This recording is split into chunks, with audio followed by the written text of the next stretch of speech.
No mapa da economia mundial moderna, agora acende a cada empresa que redefiniu a forma como 1.000 milhões de pessoas viajam, comem, fazem compras, partilham vídeos e se deslocam pelas cidades. ByteDance, Meituan, Pinduoduo, JD, Alibaba. Não são apenas empresas de tecnologia. Juntas, representam uma transformação do cotidiano numa escala que nenhum país alguma vez viu em tão pouco tempo. Em conjunto, no auge, criaram bilhões de dólares em valor de mercado e empregaram milhões de pessoas. Um homem apostou em quase todas elas, antes de serem gigantes, antes de mais alguém acreditar que o poderiam ser. A Forbes chamou-lhe o investidor de capital de risco mais bem-sucedido da China. O Financial Times concorda. Ele liderou a lista Midas da Forbes, o ranking anual global dos investidores de capital de risco com melhor desempenho do mundo, por 4 vezes. Em 2018, foi o primeiro cidadão chinês a alcançar o topo dessa lista, um marco que soou como um sinalizador no universo das finanças globais. Em setembro de 2025, a Forbes estimou o seu património líquido em 3,8 mil milhões de dólares. Ele não nasceu rico. Não recebeu nenhum manual de instruções. Era um matemático que, aos 22 anos, decidiu que o mundo real oferecia um conjunto de equações mais interessante do que qualquer coisa que encontraria num programa de doutoramento. Passou uma década a aprender banca, depois mais 2 décadas a construir empresas e, em seguida, 20 anos a encontrar os fundadores que mudariam a China e o mundo. O nome dele é Neil Shen, e a lição que a sua carreira ensina não tem a ver com sorte, nem com contactos, nem apenas com timing. Tem a ver com a disciplina de formar uma convicção antes de as provas serem óbvias, de ver um fundador que mais ninguém reparou, de apostar cedo, apostar pequeno e manter a aposta por muito tempo. A maior vantagem no capital de risco não é o acesso à informação. É a convicção de agir antes mesmo de existir consenso. Estamos em 1967. A China está sob o domínio da Revolução Cultural. As universidades estão fechadas. A ideia de um empreendedor chinês captar 15 milhões de dólares junto de investidores estrangeiros e abrir o capital de uma empresa na Nasdaq, em Nova York, teria parecido não apenas impossível, mas incompreensível. A economia do país era fechada, centralizada e isolada do resto do mundo. Foi nesse contexto que, na pequena cidade de Yanning, na província de Zhejiang, nasceu Neil Shen. A família mudou-se para Xangai quando ele ainda era jovem, e foi em Xangai que as suas capacidades começaram a revelar-se. Na escola secundária número 2 de Xangai, Shen destacou-se como um prodígio da matemática. Ele não se destacou apenas nas aulas. Competiu a nível nacional e internacional, conquistando prémios em grandes competições de matemática. Segundo o perfil da KPR Ásia publicado em novembro de 2021, ganhou os principais prémios em importantes concursos de matemática, dentro e fora do país, e sempre sonhou tornar-se matemático. Em 1985, aos 18 anos, aconteceu algo fora do comum. Shen foi admitido diretamente na Universidade Jiao Tong de Xangai sem precisar fazer o Exame Nacional de Ingresso no Ensino Superior, uma distinção reservada a alunos com desempenho académico excepcional. Ele se formou em 1989 com um bacharelado em Matemática Aplicada. Depois, ele deixou a China e foi para os Estados Unidos. Na Universidade de Columbia, Shen ingressou no programa de doutorado em Matemática. Tecnicamente, ele era brilhante o suficiente para estar ali. Mas, no segundo ano, como relata o perfil da KPR Ásia, ele começou a se fazer uma pergunta que definiria os 40 anos seguintes da sua vida. Será que ele deixaria a sua marca como matemático? Ele concluiu que a matemática teórica não era o seu terreno. Queria aplicar o pensamento matemático ao mundo real, a sistemas sociais e económicos onde o que estava em jogo era humano, não abstrato. Saiu de Columbia e candidatou-se à Yale School of Management, onde fez um MBA. Ele formou-se em 1992. Com o MBA de Yale aos 23 anos, Shen candidatou-se a vagas em Wall Street. Teve dificuldade para conseguir entrevistas. Faltava-lhe a experiência profissional que os bancos americanos esperavam. Mas o Citibank chamou-o. Segundo o perfil da KPR Ásia, ele resolveu um problema de matemática no teste de recrutamento do Citibank que tinha deixado muitos outros candidatos sem resposta. Ele levou 10 minutos. Foi contratado. De 1992 a 1994, Shen trabalhou na filial do Citibank em Nova York como banqueiro de investimento. Depois voltou para a China, juntando-se ao Lehman Brothers Ásia para se concentrar em projetos de banca de investimento. Em 1996, mudou-se para o Deutsche Bank, onde foi diretor e responsável pelos mercados de capitais na China. No início dos seus 30 anos, ele já tinha ido de Xangai a Nova York e voltado para a China, acumulando uma familiaridade com os mercados financeiros dos dois lados do Pacífico que quase ninguém mais tinha. Ele tinha construído a sua base. Agora estava pronto para construir algo próprio. O fim dos anos 90 foi, na China, um momento de possibilidades concentradas. A internet tinha chegado. Uma geração de jovens empreendedores chineses, muitos deles formados no exterior, como o próprio Shen, via o que a web tinha feito com o comércio nos Estados Unidos e acreditava, contra toda a sabedoria convencional, que a China seguiria o mesmo caminho. Mas enxergar a oportunidade e ter coragem de abandonar uma carreira prestigiosa no setor bancário para persegui-la eram duas coisas completamente diferentes. Neil Shen escolheu a coragem. Em junho de 1999, a China tinha 4 milhões de utilizadores de internet. Os Estados Unidos tinham 147 milhões. A era das .com estava no auge da febre no Vale do Silício, e um punhado de visionários na China perguntava-se se a mesma onda poderia impulsionar um mercado de 1.200 milhões de pessoas. O setor de viagens na China era fragmentado, dominado por agentes offline e profundamente ineficiente. Reservar um quarto de hotel ou uma passagem aérea era um processo manual, lento e pouco confiável. Neil Shen deixou o Deutsche Bank e, junto com 3 cofundadores, James Liang, Min Fen e Kei Ji, lançou a Strip.com em junho de 1999. Shen descreveu essa mudança de carreira, em comentários registrados num perfil biográfico publicado na plataforma Baidu Knowledge, como uma passagem do mundo refinado e elitista do banco de investimento para o mundo popular e menos sofisticado de construir um negócio voltado ao consumidor. A frase capta algo essencial sobre quem ele é, um homem disposto a trocar prestígio por relevância. A Strip propôs-se a centralizar as reservas de viagens na China, passagens aéreas, reservas de hotéis e pacotes turísticos, numa única plataforma digital. Shen atuou como diretor financeiro da empresa e, mais tarde, como seu presidente. Em 2000, a Strip captou um total de 15,5 milhões de dólares em 2 rodadas de financiamento com investidores estrangeiros, uma quantia significativa para uma startup chinesa de internet na época. O capital permitiu que a empresa construísse a sua infraestrutura e começasse a conquistar clientes em escala. Construir a Strip não era apenas um desafio tecnológico. Era um desafio de confiança. Em 1999, os consumidores chineses não estavam habituados a reservar viagens pela internet. Os sistemas eram pouco fiáveis. A concorrência era feroz. O rebentamento da bolha das .com, em 2000 e 2001, varreu centenas de startups chinesas de internet e assustou investidores no mundo inteiro.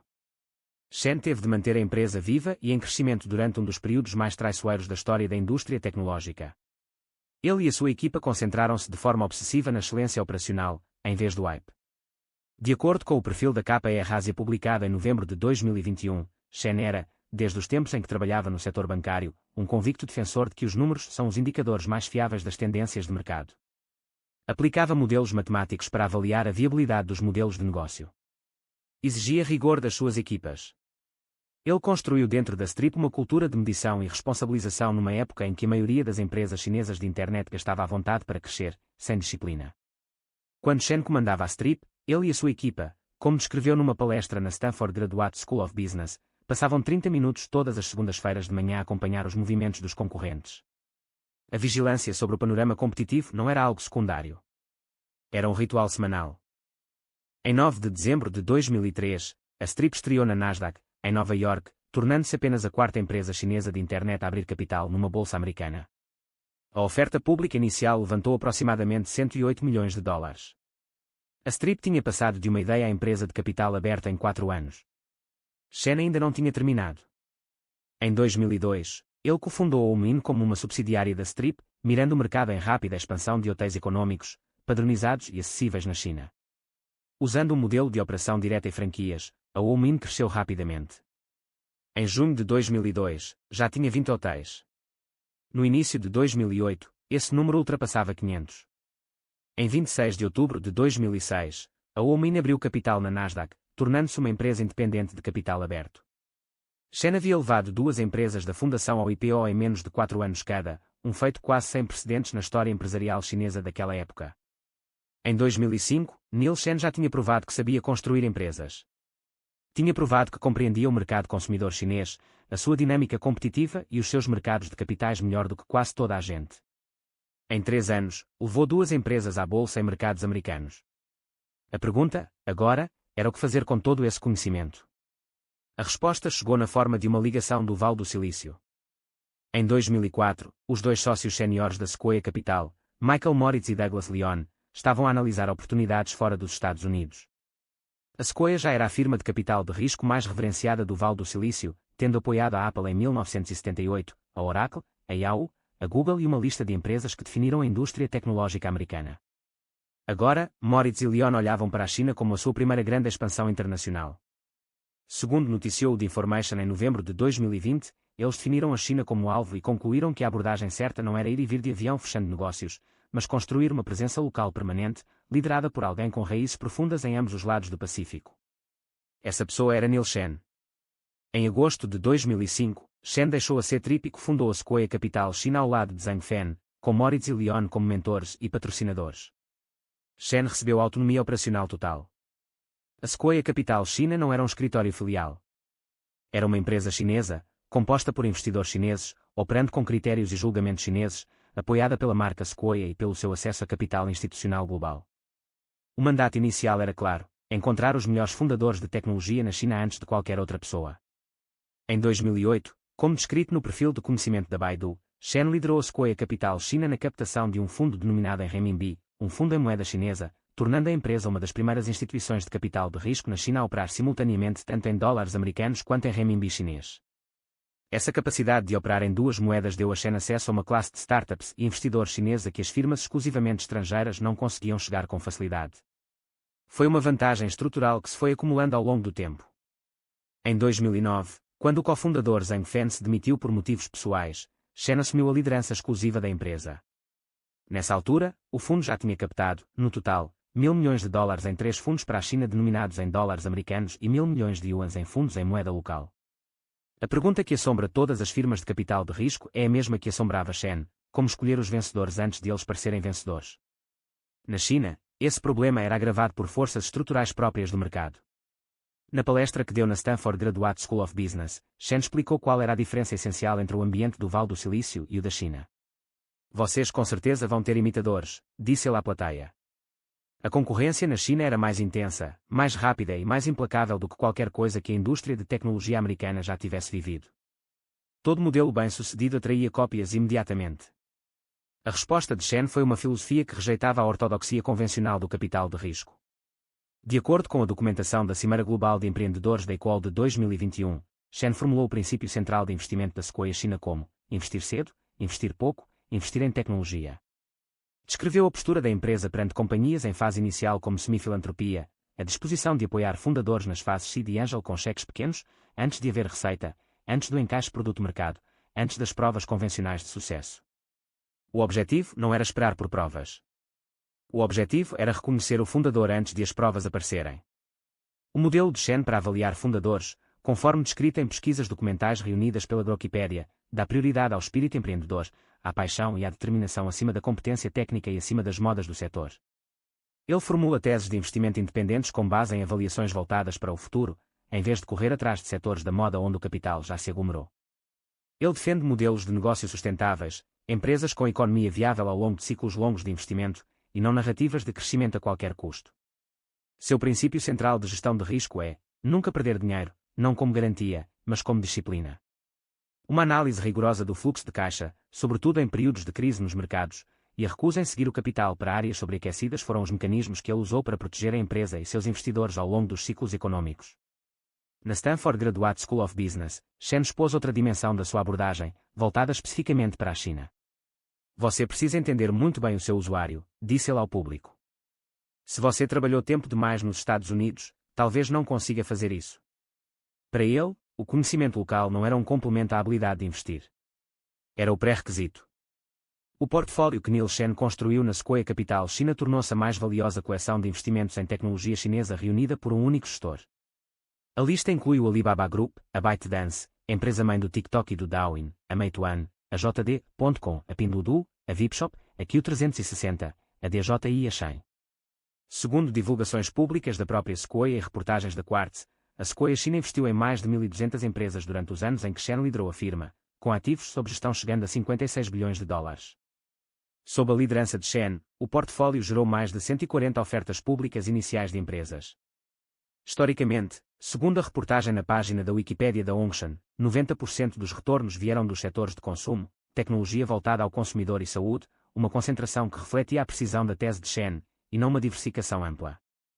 Afiliadas da Sequoia China registaram taxas internas de retorno de cerca de 18% ao ano em alguns fundos da safra de 2018, mesmo em meio à forte volatilidade do mercado, segundo dados publicados pela Wikipedia. Em 2012, Shen apareceu pela primeira vez na lista Midas da Forbes. Em 2018, chegou ao topo dessa lista, tornando-se o primeiro cidadão chinês a conseguir esse feito. Ele repetiu esse feito em 2019, 2020 e 2023. O New York Times e a CB Insights o apontaram, todos os anos de 2016 a 2019, entre os 20 principais investidores de capital de risco do mundo.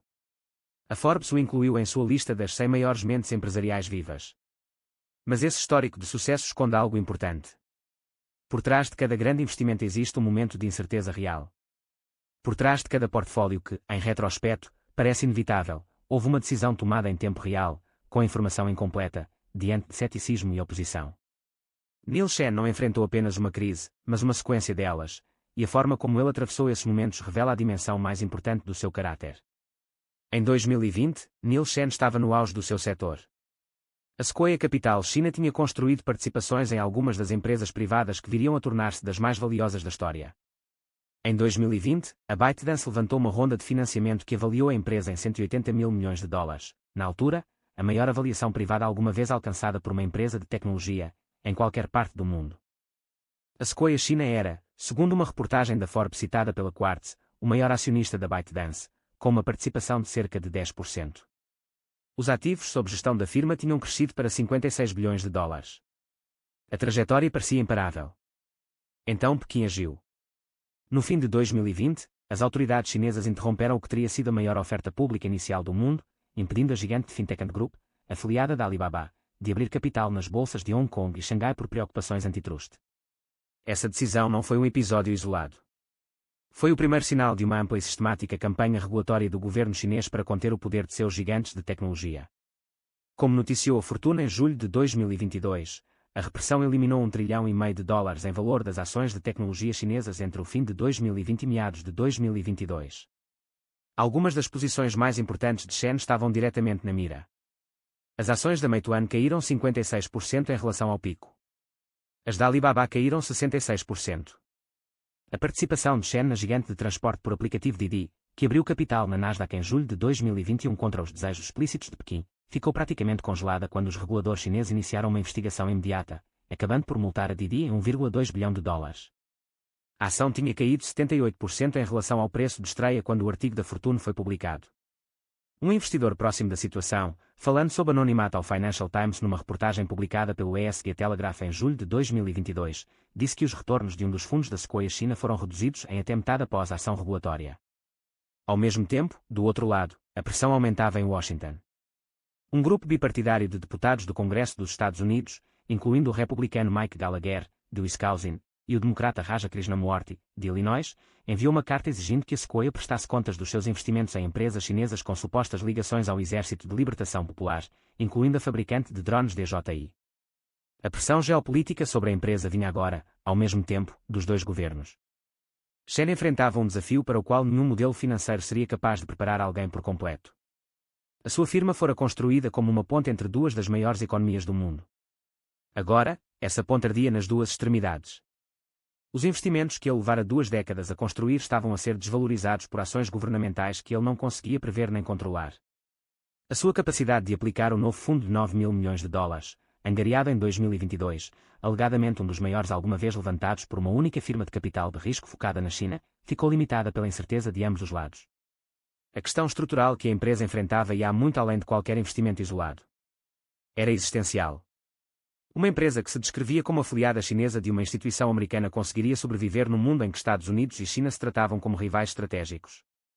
Neil Shen não recuou. Recalibrou. Primeiro, mudou o foco dos investimentos da firma. Com 9 mil milhões de dólares recém-angariados e um cenário em transformação, a Sequoia China começou a direcionar mais capital para setores alinhados com as prioridades do governo chinês: saúde, semicondutores, manufatura avançada e inteligência artificial. De acordo com a reportagem da Fortune de julho de 2022, Shen posicionou a empresa para acompanhar o que os decisores políticos em Pequim chamavam de transição para a tecnologia dura, um esforço para desenvolver capacidade chinesa própria nos setores em que o país historicamente dependia de tecnologia estrangeira.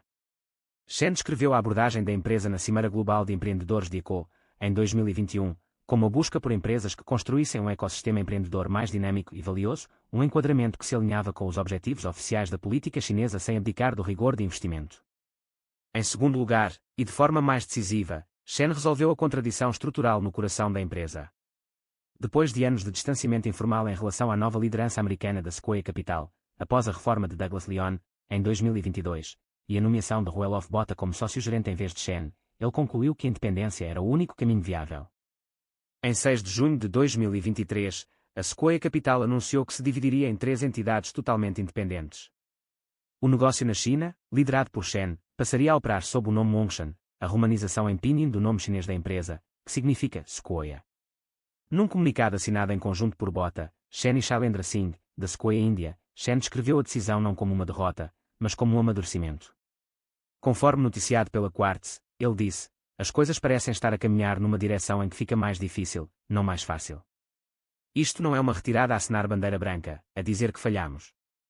É mais uma vitória, no sentido de que temos estes negócios totalmente independentes que podem ir ainda mais longe. A Hongshan foi lançada como uma empresa totalmente independente em 2023. A empresa manteve a sua identidade chinesa, a sua equipa, o seu portfólio e as suas relações institucionais com centenas das mais importantes empresas tecnológicas da China. Abriu um escritório em Londres para procurar oportunidades de investimento na Europa e estabeleceu presença em Singapura para cobrir o Sudeste Asiático. O portfólio da empresa, com mais de 1.500 empresas e mais de 140 ofertas públicas iniciais, manteve-se intacto. Shen voltou ao topo da lista Midas da Forbes em 2023, pela quarta vez em primeiro lugar, e pela primeira como líder de uma empresa totalmente independente. Em 2024, ficou em terceiro na lista Midas, com o domínio global da ByteDance por meio do TikTok e do Douyin apontado como o principal fator para a sua colocação. O Financial Times continuou a descrevê-lo como o investidor de capital de risco mais bem-sucedido da China. O seu património líquido, em setembro de 2025, era de 3,8 mil milhões de dólares. Até 2024, foi incluído 13 vezes na lista Midas da Forbes. É presidente do Conselho Consultivo da Yale School of Management. Ele vive em Hong Kong e fala mandarim, inglês e um pouco de cantonês. O que torna a carreira de Neil Shen mais do que uma história de sucesso financeiro é o que ela revela sobre a natureza da convicção sob pressão. Cada grande desafio que enfrentou, abandonar um doutoramento, sair do banco de investimento, construir empresas durante o colapso das .com, atravessar um ataque regulatório do governo, sobreviver à fratura de uma instituição global que ajudou a construir, exigiu o mesmo ato essencial, a disposição de formar um juiz independente e agir com base nele antes de o desfecho ser certo. Na Stanford Graduate School of Business, Shen formulou uma observação enganadoramente simples sobre o que separa os investidores bem-sucedidos dos mal-sucedidos na China. É preciso entender muito bem o seu usuário, não o seu modelo financeiro, nem a sua análise competitiva, o seu usuário. Na conversa com Ray Dalio, num evento organizado pela Hongshan e registrado no site da Hongshan, Shen descreveu as qualidades que procura nos empreendedores em que investe: compromisso de longo prazo, curiosidade e espírito de serviço. E não é por acaso que essas são também as qualidades que definem a própria trajetória dele. Ele deixou a matemática teórica porque queria que o seu pensamento tivesse impacto no mundo. Saiu do banco de investimento porque queria construir algo, e não apenas assessorar transações. E deixou 2 empresas de capital aberto para encontrar os fundadores que construiriam a próxima geração delas. Ele deixou uma instituição global para preservar a independência que a sua filosofia de investimento exige.